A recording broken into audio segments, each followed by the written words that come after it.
Meus irmãos, louvado seja o nosso Senhor Jesus Cristo. Para sempre seja louvado. Que Ele seja eternamente louvado. Hoje nos reunimos aqui em Labri, depois de 2 dias bastante chuvosos, e buscamos a presença do Senhor, pedindo instrução, direção, voz de Deus, que fale aos nossos corações, que nos encha de paz, de alegria, de contentamento. Queria convidar vocês para abrirem suas Bíblias, lá na primeira epístola de Paulo a Timóteo. Eu queria ler com vocês e para vocês o capítulo 6, a partir do versículo 3, está na página 1208 destas Bíblias que a gente tem aqui na bancada. Primeira carta de Paulo a Timóteo, capítulo 6, a partir do versículo 3, página 1208. Diz assim: se alguém ensina outra doutrina e não concorda com as sãs palavras de nosso Senhor Jesus Cristo e com o ensino segundo a piedade, é enfatuado, ou seja, um ser arrogante, soberbo. Nada entende, mas tem mania por questões e contendas de palavras, de que nascem inveja, provocação, difamações, suspeitas malignas, altercações sem fim, ou seja, um fala, o outro responde, um debate inútil e interminável, por homens cuja mente é pervertida e privada da verdade, supondo que a piedade é fonte de lucro, ou seja, a espiritualidade vai trazer algum tipo de vantagem econômica. E aí Paulo diz, de fato, grande fonte de lucro é a piedade com contentamento. Com o contentamento. Porque nada temos trazido para o mundo, nem coisa alguma podemos levar dele. E olha que mandamento difícil esse do versículo 8. Disse Paulo ao seu irmão e filho na fé Timóteo, tendo sustento e com que vos vestir, estejais contentes. A palavra aqui, contente, tem um significado de satisfeitos. Tem aqui o significado de gente que tem o seu coração pacificado do medo e da ansiedade. Disse Paulo a Timóteo, 1 Timóteo capítulo 6, versículo 8. Tendo sustento e com que vos vestir, estejais contentes. Ora, os que querem ficar ricos caem em tentação e cilada, e em muitas concupiscências insensatas. A palavra concupiscência significa desejos, desejos sem razão, desejos sem fim. E perniciosas, ou seja, esses desejos, além de serem sem razão, são autodestrutivos, os quais afogam os homens na ruína e perdição. Vou ler de novo o versículo 9. Ora, os que querem ficar ricos caem em tentação e cilada, e em muitas concupiscências insensatas e perniciosas, as quais afogam os homens na ruína e perdição. Porque o amor do dinheiro é a raiz de todos os males. E alguns nessa cobiça se desviaram da fé e a si mesmos se atormentaram com muitas dores. Bem, esse é um texto sobre o qual você não vai ouvir se pregar muito frequentemente nesses tempos de teologia da prosperidade, não é verdade? Esse parece ser um texto que está na contramão das tendências teológicas e reflexivas que se tornaram populares nas igrejas evangélicas dos nossos dias. Um outro texto para o qual eu quero chamar a atenção de vocês é este que se encontra na carta de Paulo aos Filipenses, no capítulo 4. Filipenses, capítulo 4. O texto que eu vou ler fica a partir do versículo 10 e que está na página 1194, 1194. Será que vocês já acharam lá na página 1194, Filipenses 4? No versículo 10, o que lemos é o seguinte: alegrei-me sobremaneira no Senhor, porque agora, uma vez mais, renovastes a meu favor o vosso cuidado, o qual também já tinhais antes, mas vos faltava oportunidade. Paulo está agradecendo aos irmãos de Filipos, porque eles haviam enviado para Paulo, que estava preso, uma oferta para sustentá-lo, a ele e a aqueles irmãos que com ele que cuidavam dele na prisão, uma oferta, e ele está agradecendo essa oferta. Digo isto não por causa da pobreza. Veja se você conseguiria escrever este texto do versículo 11. Digo isto não por causa da pobreza, porque aprendi a viver contente em toda e qualquer situação. Vamos ler todos a uma só voz essa parte? Porque aprendi a viver contente em toda e qualquer situação. Tanto sei estar humilhado, como também sei ser honrado. De tudo e em todas as circunstâncias já tenho experiência, tanto de fartura como de fome, assim de abundância como de escassez. Tudo posso naquele que me fortalece. Esse é o versículo mais mal interpretado da Bíblia, é ou não é? Quando as pessoas citam por aí, tudo posso naquele que me fortalece, jamais estão pensando que quando Paulo disse esta frase, ele estava dizendo, tudo posso. Posso suportar ser humilhado, como posso suportar ser honrado. Posso suportar ser pobre e ter escassez, como posso suportar ser honrado e rico e abundante em todas as coisas. Porque Deus me fortalece, eu tudo posso. Mas ele continua.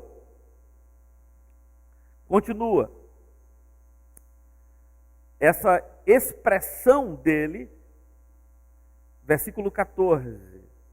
Todavia, fizestes bem associando-vos na minha tribulação.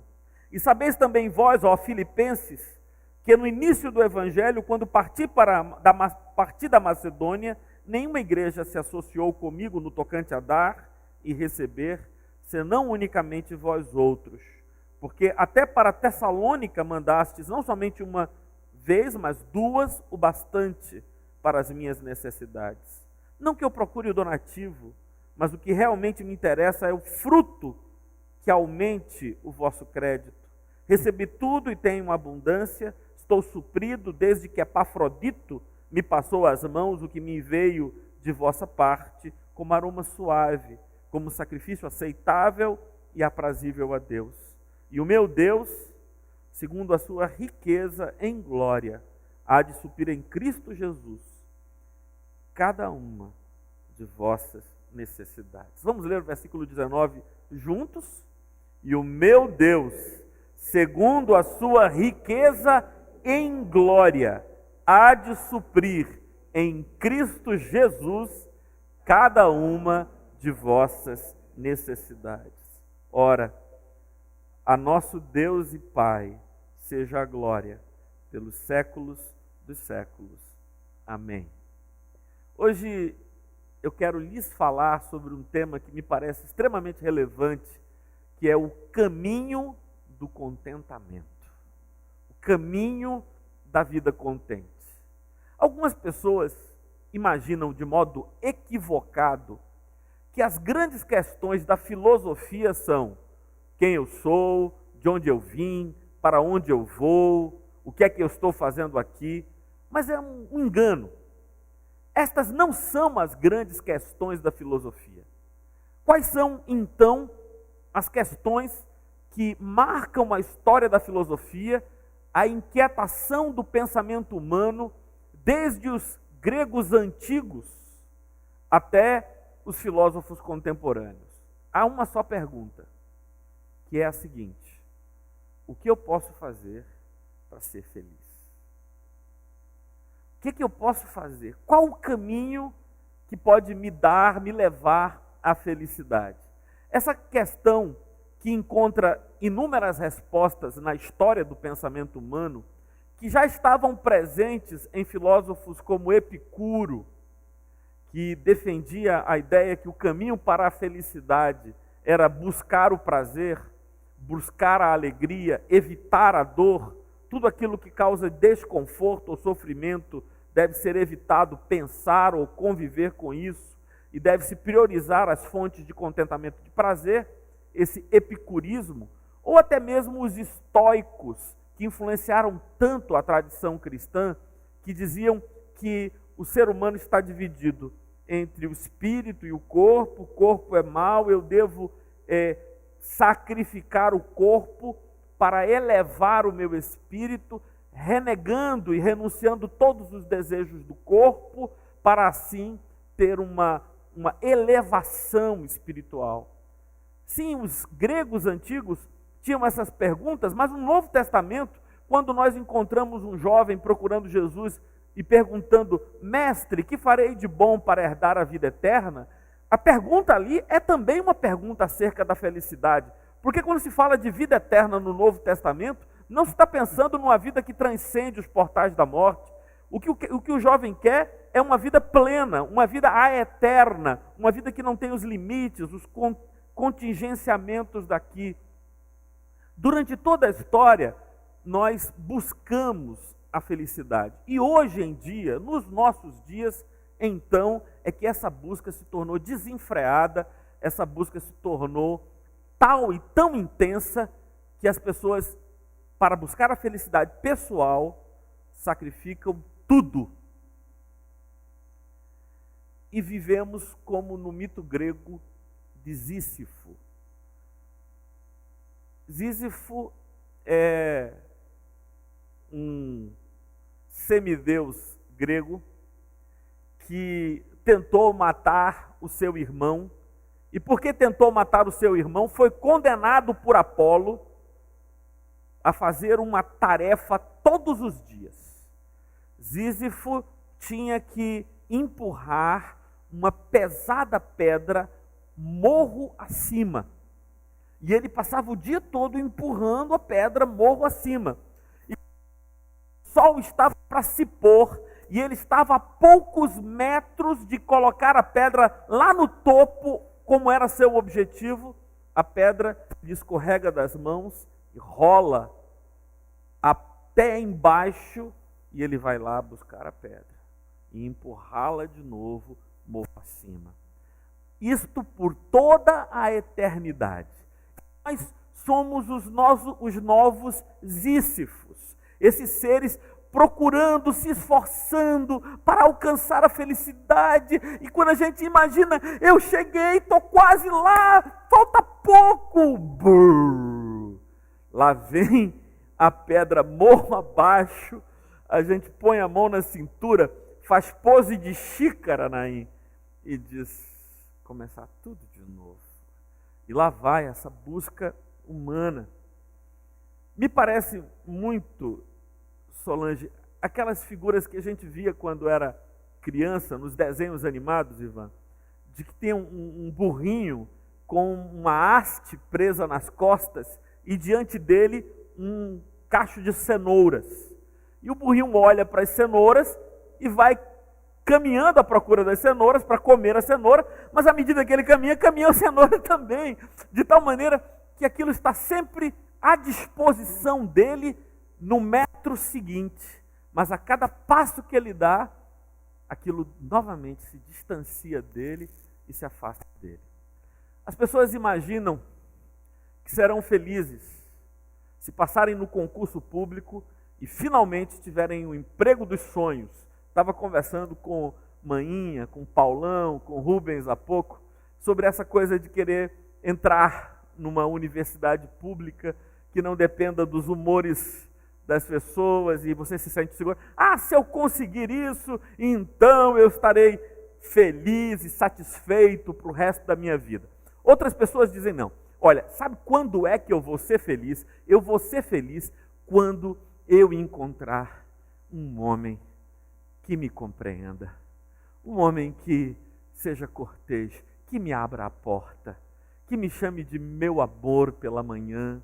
Ou então eu vou ser feliz quando eu encontrar aquela mulher linda, maravilhosa, que seja intrépida e indomável na cama.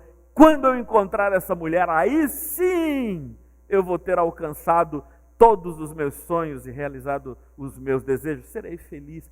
Não, eu serei feliz quando eu tiver meu filho e tiver aquela coisinha pequena nas minhas mãos, me chamando de papai, de mamãe.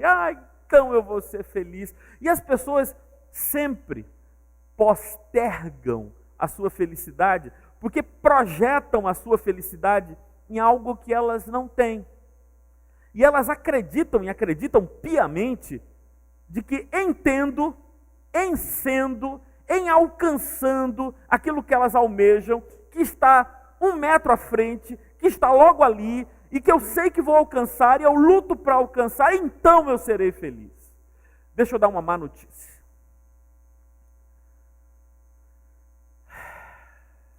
Minha irmã, meu irmão, se você não for capaz de ser feliz agora, com o que tem, com o que é, nada mais poderá lhe fazer feliz.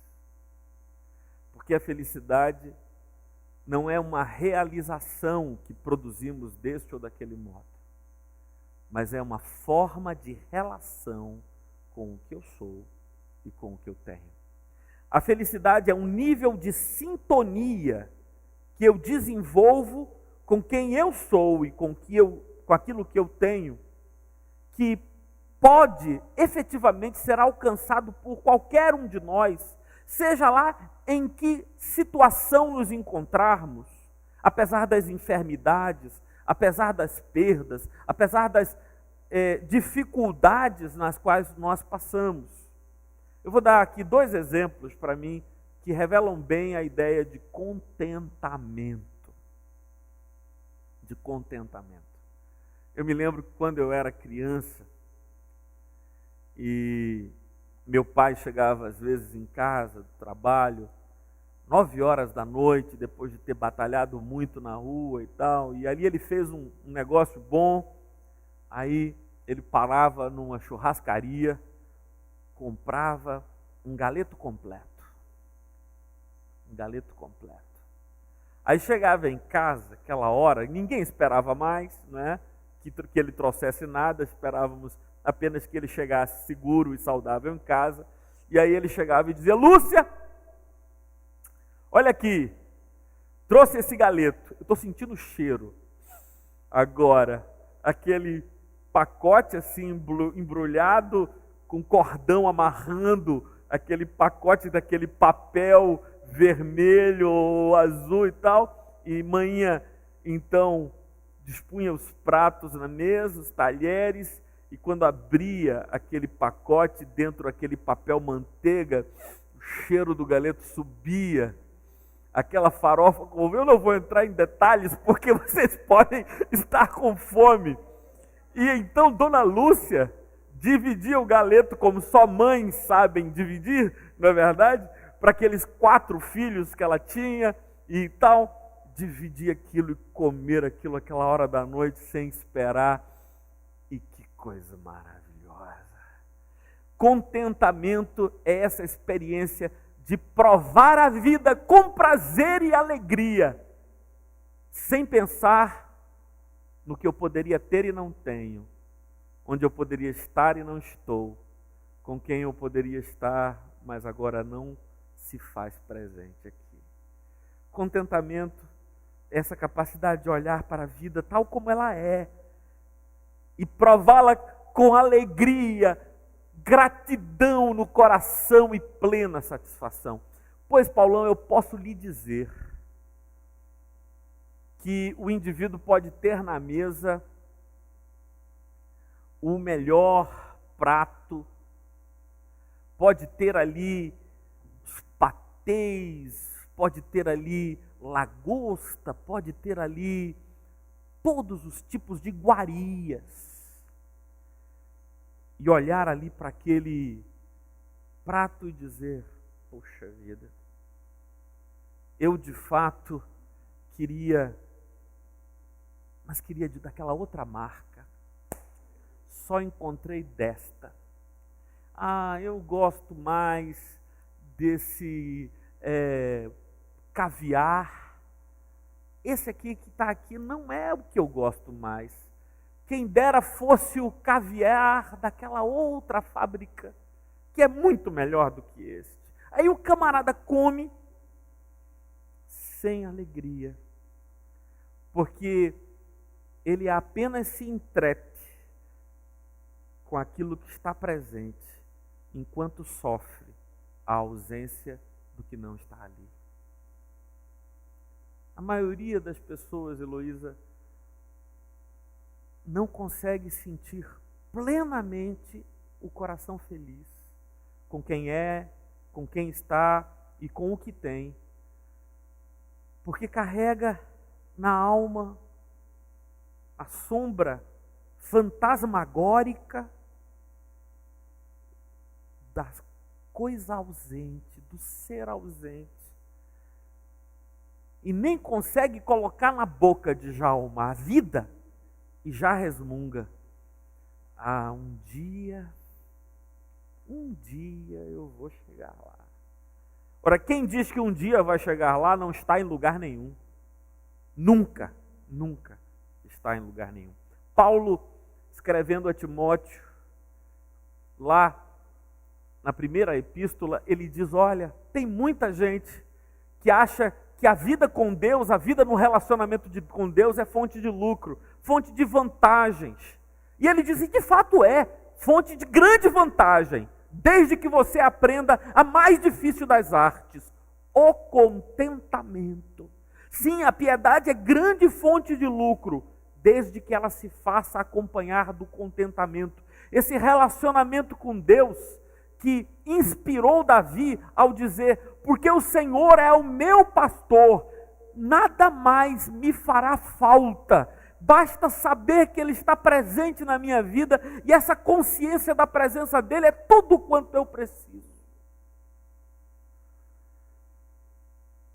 Então Paulo diz, é de fato fonte de grande lucro a piedade, a relação com Deus, desde que ela se faça acompanhar de contentamento.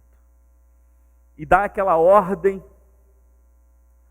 tão difícil de ser ouvida por mim e por você, Solange.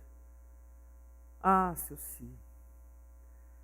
Tendo com que vos sustentar, tendo o sustento, recursos para comprar o suficiente para comer e beber, e com que vos vestir, estejais contentes. Paulo está dizendo que é tão difícil para todos nós, é que o mínimo necessário é o suficiente para já termos um coração contente. Escrevendo aos Filipenses, ele agradece aos irmãos pela oferta que mandaram. Mas diz assim, olha, eu estou agradecendo, não é porque eu me livrei da pobreza em que eu estava até a oferta chegar. Eu estou agradecendo é porque vocês tiveram a oportunidade de compartilhar comigo as bênçãos de Deus com você, com vocês e compartilhar já é bênção. Quanto a mim, é bom ser honrado, mas também já sei ser humilhado. É bom ter em abundância, mas já aprendi também a viver na escassez. Porque em todas as coisas já tenho experiência e aprendi a viver contente em toda e qualquer situação. Aí a pergunta que vocês estão fazendo, Rosa, na minha impressão é a seguinte: bom, Martorelli, tudo isso é lindo, tudo isso é maravilhoso, mas como é que eu instalo em mim o software do contentamento? Porque esse não roda na minha alma, meu amigo.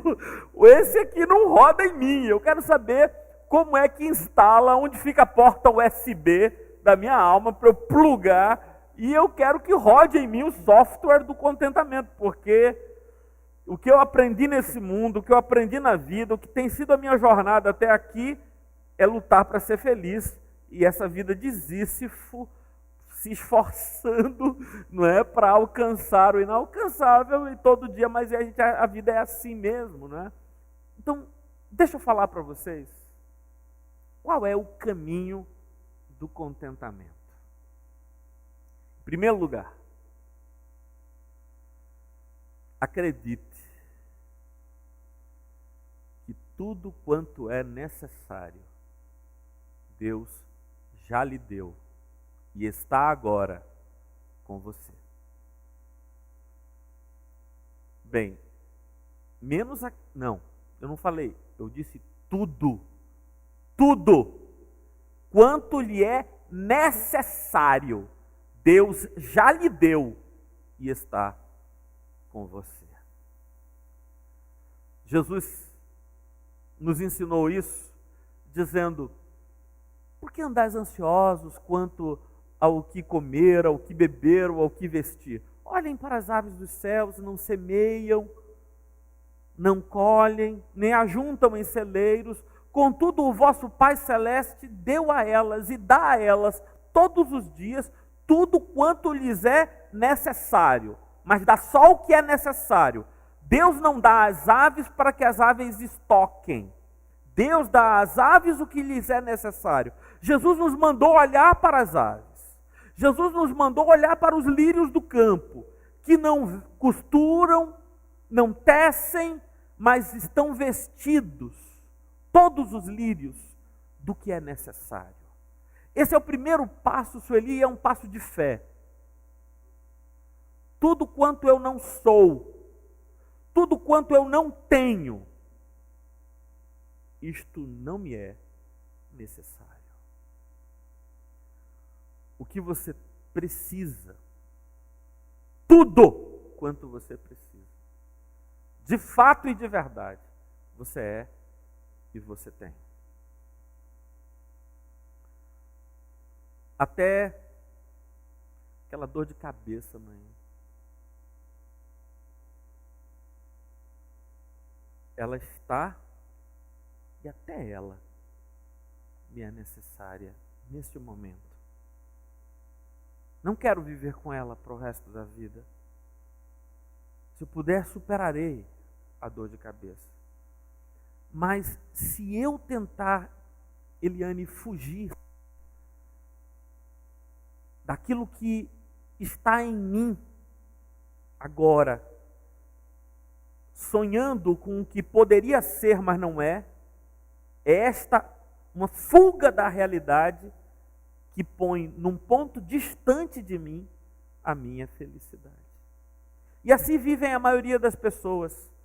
Se a dor de cabeça passasse, se essa dor na coluna melhorasse, se eu tivesse, se eu fosse, se eu alcançasse, e todas as vezes que para a minha plena felicidade eu falo se, então eu já coloco para longe de mim. Mas o que o Senhor quer que nós tenhamos é esse contentamento. Pobreza, humilhação, contentamento. Abundância, riqueza, contentamento. Em toda e qualquer situação, contentamento. Saúde, pujança, contentamento. Fraqueza, enfermidade, contentamento. Porque isso que me veio, porque isso que me chegou, porque isso que se instalou em mim é o que eu tenho necessidade. E eu glorifico ao Senhor por isso. Esse é o segundo passo, Rosa, do contentamento.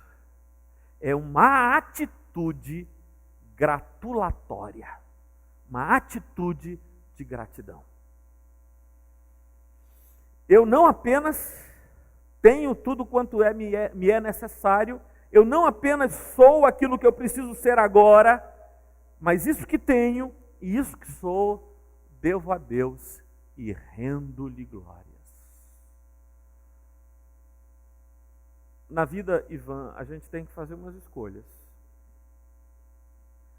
Ou consagramos a nossa boca à gratidão ou à murmuração.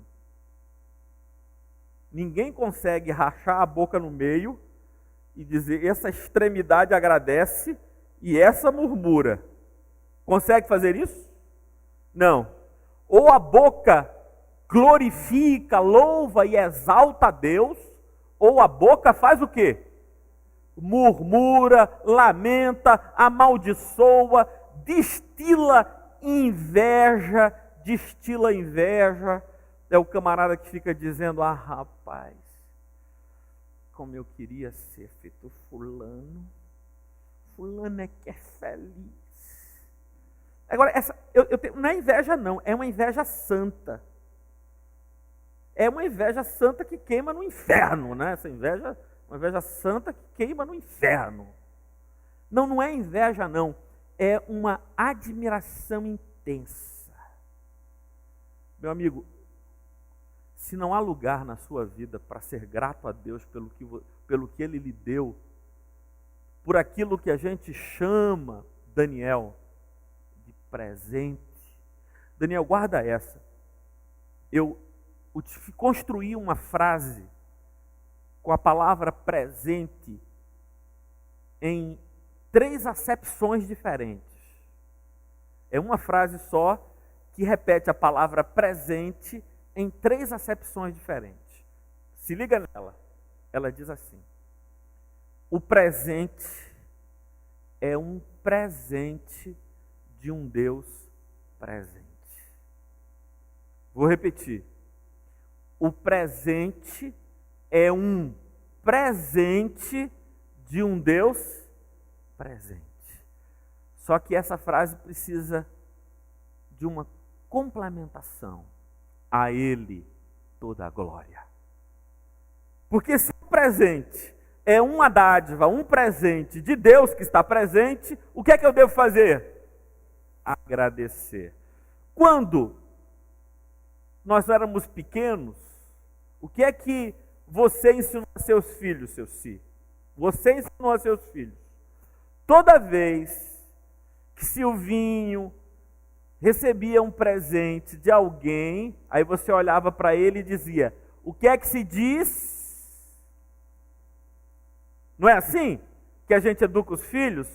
Os meninos não dizem não, obrigado não. A gente é que cobra, a gente é que ensina. É ou não é? Aí recebeu lá uma lembrancinha, seja o que for, aí o que é que a gente diz para eles? O que é que se diz? Aí eles dizem o quê? Obrigado, muito obrigado, obrigada, não é? Obrigado. Só que você é um pica-fumo. Você ensina, mas não faz.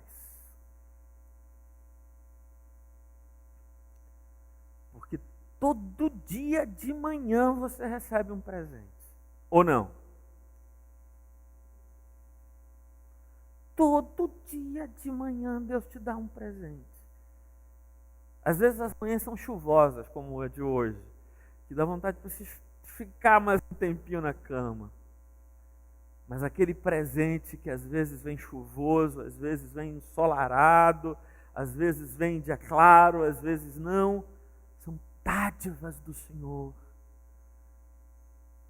Só que Ele precisa nos dizer, como é que se diz? E a gente não diz. Obrigado, Senhor. Obrigado, obrigado pela vida. obrigado pelas oportunidades de trabalhar, obrigado pelo alimento na mesa. Mas não é aquela oração burocrática, não. Não é aquela oração que a gente faz para cumprir tabela, feito às vezes Giovana faz. Giovana às vezes faz uma oração, que eu digo na hora do almoço, né? Giovana vai orar hoje. Ela faz uma oração tão rápida, que eu tenho vontade de dizer ao final, e cruza a reta final. O Senhor, muito obrigado por esse alimento, em nome de Jesus, amém, e cruza a reta final. Parece aqueles locutores de corrida, não é? É tão rápida a oração. A gente precisa aprender e precisa ensinar a experimentar a plena e a perfeita gratidão. Terceiro e último lugar, esse caminho do contentamento. Se Deus nos deu e nos dá tudo quanto é necessário, se nós devemos nos voltar para Ele em contínuo ato e estado de gratidão, nós precisamos também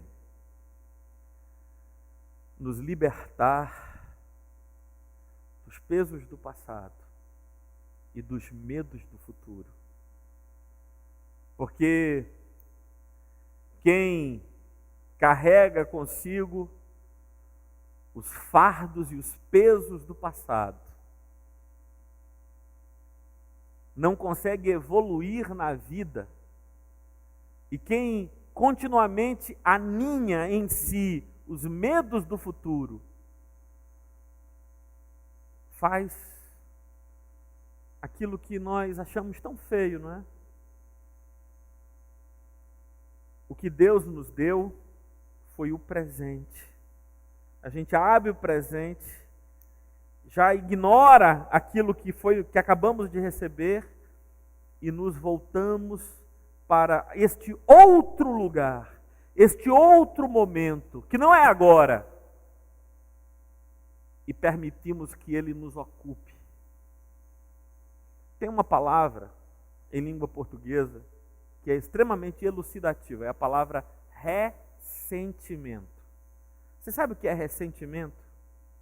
É a capacidade humana de sentir infinitas vezes o que gostaria de nunca ter sentido, mas reprisa.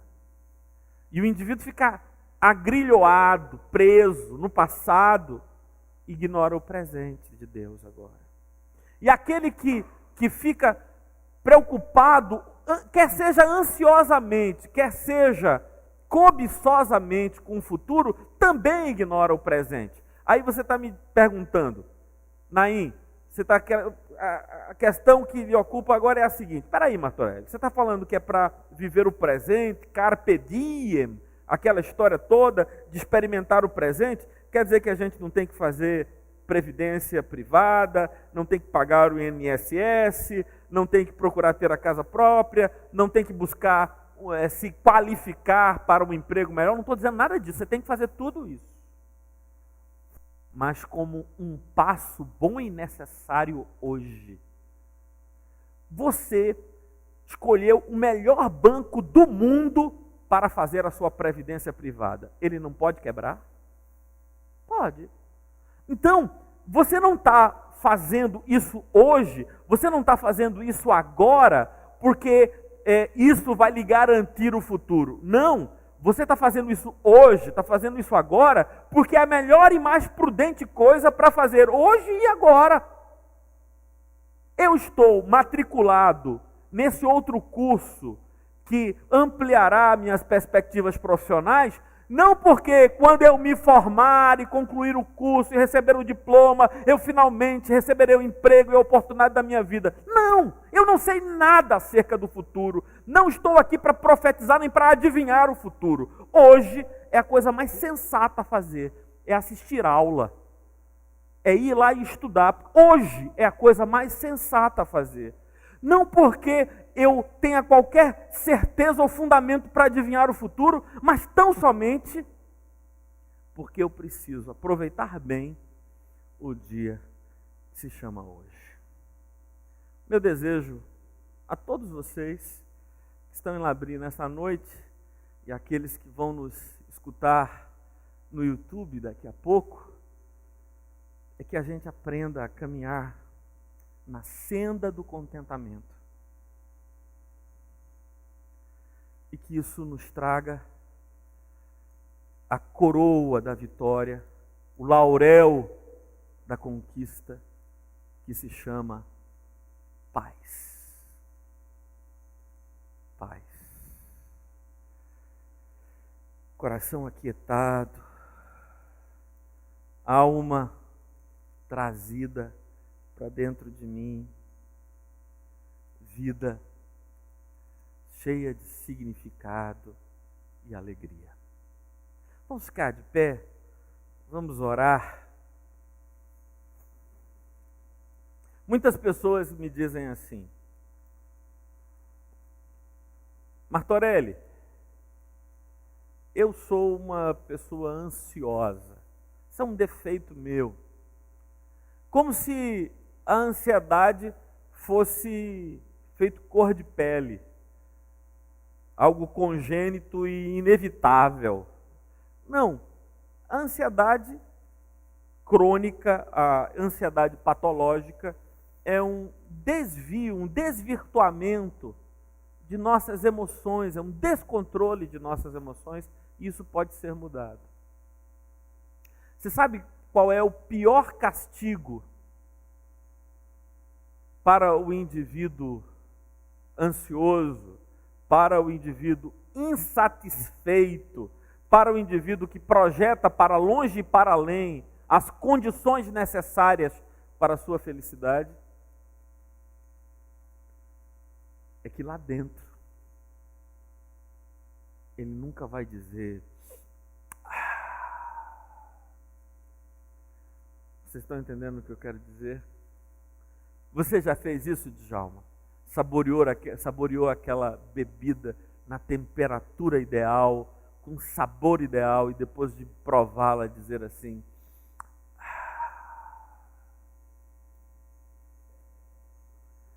essa é a experiência que só pode acontecer no aqui e agora. Esse contentamento, esta celebração da experiência atual é o contentamento. Hoje, quando estivermos no momento do abraço da paz, cada abraço que dermos, que seja contente. Estas foram as pessoas que Deus trouxe aqui para se encontrar conosco. Este lugar, do jeito que ele é, do jeito que está, seu carro aí na porta, do jeito que ele está, a casa para onde você vai, a cama em que você vai dormir, a presença ou a ausência que você encontrará lá, a tudo isso e a todo instante você deve dizer o quê?